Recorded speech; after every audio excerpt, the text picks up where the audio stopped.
Bismillahir Rahmanir Rahim. How can I ensure that water reaches every body part or every part of my body during a ghusl? Now, the immediate answer is simply by standing underneath flowing water and allowing the water to flow over your head and guiding the water down till the bottoms of your feet. A modern day or contemporary form of shower would be sufficient to ensure this. Why do we know this? Because the Sunnah of the Prophet Muhammad ﷺ, as far as ghusl is concerned, is that he would stand, he would clean himself, perform a wudu, and pour water over his head 3 times, over his right hand side 3 times, and over his left hand side 3 times.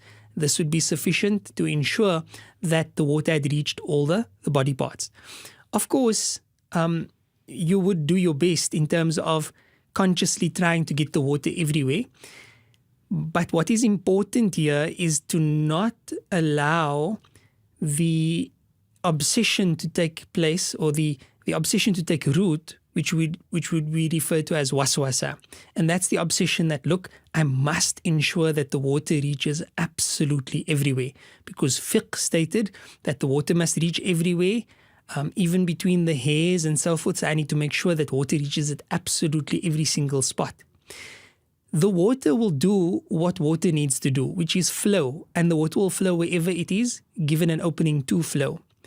If you start observing your skin and you think, well, this spot looks dry and that spot looks dry, look, our skin is essentially like a type of leather, so it's waterproof. You're not going to get it to remain wet. Do not allow such obsessions to take root, because this is a trick of shaitan. In a modern day shower, if you stand underneath the shower and you just allow the water to flow, that should be sufficient to ensure that water reaches everywhere. I would then just take it one step further and make sure that you have water reach in the crevices, such as inside the ears, inside the belly button, between the private parts. If you're very hairy, for example, to make sure that you get it, rubbed over your body.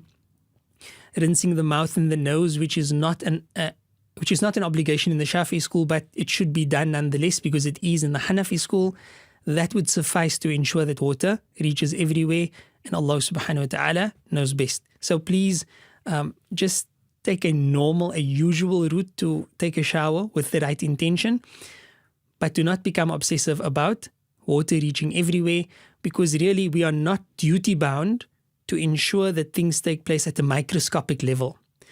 When Islam tasks us with something, it is to be understood that we are able to undertake the task, right? Allah does not ask of us to do that which is impossible or that which is extremely difficult, right? There's no haraj. There's no haraj in this deen. Allah is not trying to trick us into anything. So a usual approach would be sufficient, and Allah knows best. La ilaha illallah Muhammad Rasulullah.